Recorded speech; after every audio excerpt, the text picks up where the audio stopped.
アメリカ、中国、関税で揺れる世界経済。トランプ前米政権が2018年以降、中国に対する知的財産権侵害を理由に発動した、対中制裁関税の見直し作業が現在進行中です。米民主党の有力議員は、中国の不正行為が継続していると批判し、特に鉄鋼や電気自動車、EV などの分野において、関税の維持や引き上げを強く求めています。この動きは、間もなく行われる大統領選挙を視野に入れたもので、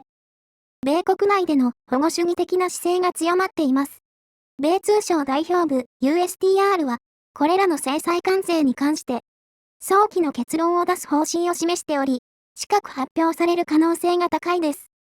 対中制裁関税は、合計約3700億ドル、約57兆円相当の中国からの輸入品に対して、最大 25% の関税が加えられています。また、民主党上院トップのシューマー院内総務らは、中国の不正な補助金や過剰生産能力が市場を歪めるとして、関税の継続や引き上げを訴えています。バイデン大統領はさらに、中国製鉄鋼やアルミニウムに対する制裁関税を3倍に引き上げることを検討しており、中国製品がメキシコを経由して輸入されるのを阻止するための措置を強化しています。東部ペンシルベニア州や中西部ミシガン州など、製造業が盛んな州は、大統領選の結果に大きな影響を与えると見られています。バイデン氏は産業保護を強調し、労働者票の獲得を目指しています。米国に拠点を持つ日本企業の多くは、中国製の EV やバッテリーの輸入が少ないため、関税の影響は限定的ですが、メキシコ経由での部品輸入に高関税が課される場合、日本企業にも影響が及ぶ可能性があります。これには日本政府も警戒しています。日本は一度経験していますが、本当に2番目の経済国に関して、どんどん厳しい対応となっていきます。特にトランプ政権となった場合は、かなり厳しい関税となることをすでに宣言しています。60% 以上になるかもしれません。EU のフォンデアライエン氏からも、厳しく発言されています。今回の習氏の訪問先、ハンガリーでの電気自動車工場建設が進めば、EU は今後、どのように対応するでしょうか。中国部品に関しての関税という方法が有効になるかもしれません。組み立てをセルビアやハンガリーなどで行っても、中国部品の割合が多いと、関税などという手もあり得ます。メキシコの場合は、なんだかそうなりそうな予感です。メキシコで作れば、関税がないのですが、今のままでは、安い EV が入ってくることに、日本人は、安い中国製に、痛い思いをよくしています。さて、もう少し振り返ってみましょう。中国と米国の間で繰り広げられている貿易戦争は、2018年と2019年にドナルド・トランプ前米大統領が、中国製品に対して、懲罰的な関税を課したことで始まりました。この関税は、中国に対して不公正な貿易慣行を改めさせるための手段として設定されましたが、中国は政策を変更することなく対立は深まる一方です。ジョー・バイデン大統領の下でも、これらの関税は維持され、対中国圧力が強化されています。特に、バイデン政権は、中国からの半導体の輸入制限や、中国のテック業界への投資禁止など、さらに厳しい措置を施行しています。これにより、中国の半導体市場での支配を阻止しようという意図が明らかにされています。最近では、米国が中国の造船業に対する不正慣行を調査する動きもあり、貿易摩擦はさらに激化しています。これに対し、中国は、米国の措置を軽率と批判し、米国製化学製品に新たな関税を課すなどして対抗しています。この状況は、世界市場における両国の立場を強調し、特に中国が米国への報復措置を取ることで、対立がさらにエスカレートしていることを示しています。また、米国は欧州連合 EU、日本、英国と連携しており、これらの国々も中国の貿易慣行に対して懸念を表明しています。このように、米中間の貿易戦争は単なる関税の問題にとどまらず、世界的な供給網や地政学的バランスにも影響を及ぼしている重大な問題です。両国の行動は、今後も世界経済に大きな影響を与える可能性が高いです。やはり、問題は、世界が G7 と中国、ロシア、イランに二分されていくことです。その3カ国を中心に、ブリックスプラスやアラブ世界が取り込まれようとしています。ブリックスプラスとは、エジプト、メキシコ、タイ、タジキスタンを加えたグループとなります。当初のアルゼンチンは離脱しましたが、反米感情が強い南アメリカの国が気になりますね。インドは、くさびという感じもしますし、反中感情が強いですが、パキスタンに武器を売却するアメリカに対して、インドはロシア製の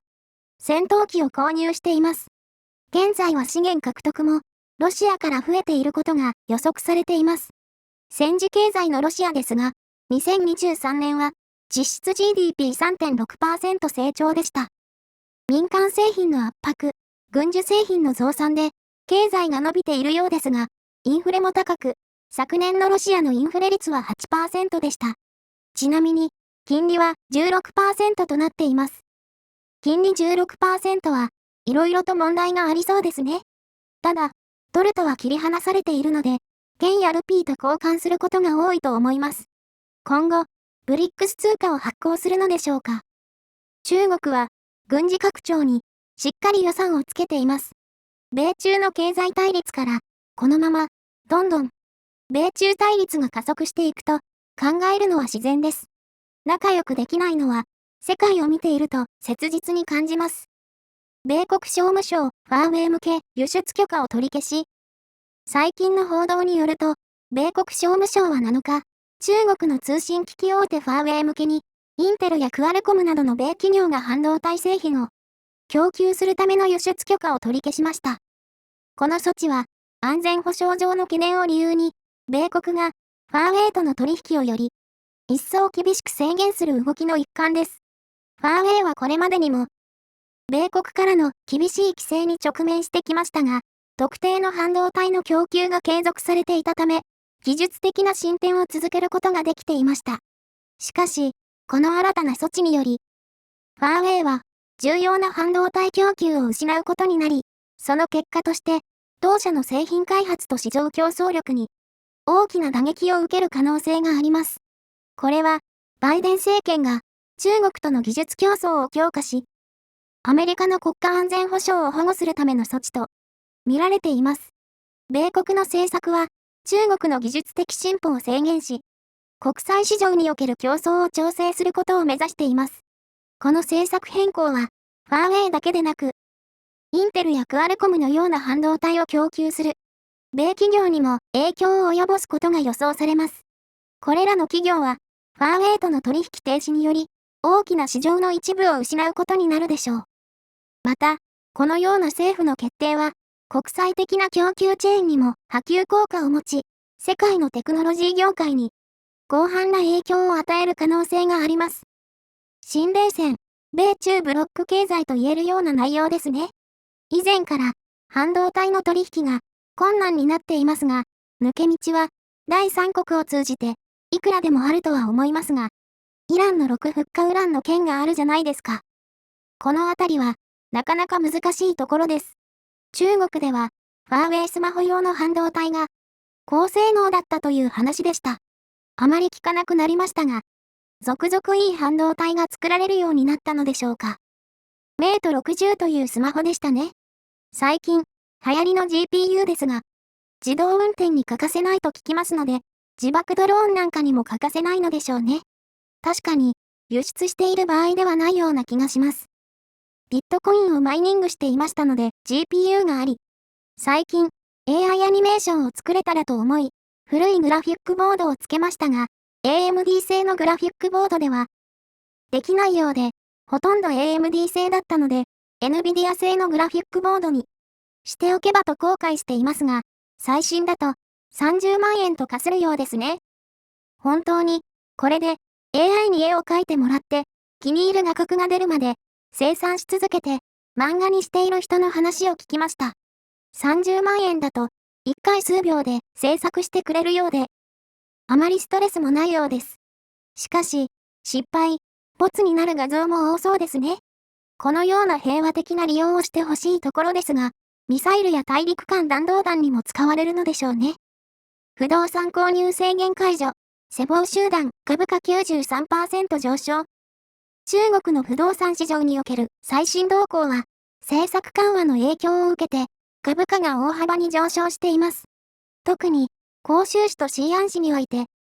長年続いた住宅購入規制が撤廃され、これが全国の他の都市にも広がることが期待されています。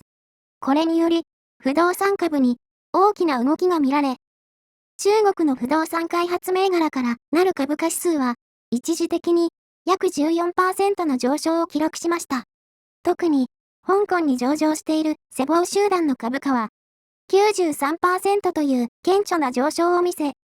河南城や中国奥園集団もそれぞれ 76%、31% と大幅に値上がりしました。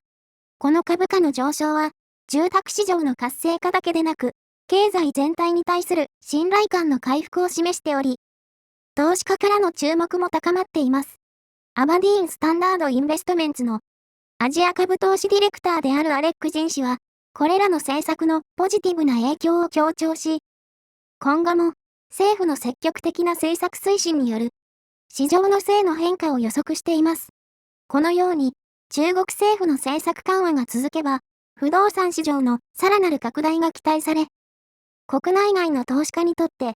魅力的な投資機会が増えることでしょう。という明るいニュースに水を差すようですが、87兆円。これは未完成で売却されてしまった。不動産を完成させるために必要な金額の概算です。昨年、ホワイトリストなるものを作成し、金融機関に融資を促しました。前々回、銀行の利益が減っている動画を作成しています。不良債権を生むことになるだろうと思います。さて、人口の3倍が住むことのできる住宅供給。トップ企業の4月の住宅販売は、前年同月比マイナス44%。21年と比べるとマイナス70% 前後ですが、株の上がり方があまりにもひどいですね。セボー集団、デフォルトしてましたよね。いくらなんでも、して株すぎますね。6億人が年収28万円くらいなんですが、住宅買えるんでしょうか。